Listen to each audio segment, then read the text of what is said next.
సంవత్సరాల తరబడి ఎన్ని మందులు వాడినా మీ మోకాల నొప్పులు తగ్గట్లేదా? ప్రాణ పెయిన్ క్లినిక్ లో అత్యాధునిక చికిత్స. ఎస్బీఐ కోట్లాది మంది ఖాతాదారులు ఆ బ్యాంకు సొంతం. నిత్యం కోట్లలో లావాదేవీలు నడిపే సంస్థకు ఓ సామాన్యుడు షాక్ ఇచ్చాడు.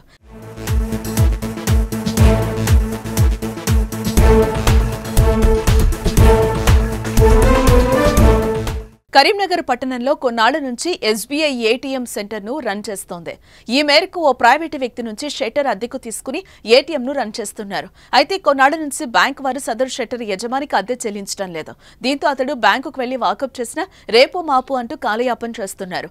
ఈ క్రమంలో చిరెత్తుకొచ్చిన యజమాని ఏకంగా ఎస్బీఐ ఏటీఎంకు తాళం వేశాడు. పైగా ఏటీఎం బయట అద్దె చెల్లించినందుకు ఏటీఎం మూతపడింది అంటూ నోటీస్ కూడా అంటించాడు.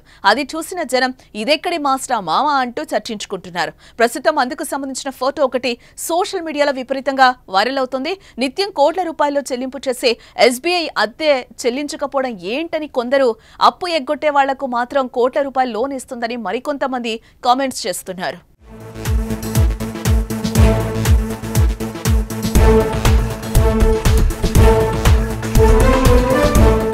మీ బిజినెస్ ఏదైనా మీ ఊర్లో ప్రమోషన్ చేయాలంటే అది సుమన్ టీవీతోనే సాధ్యం. ఇప్పుడే సంప్రదించండి.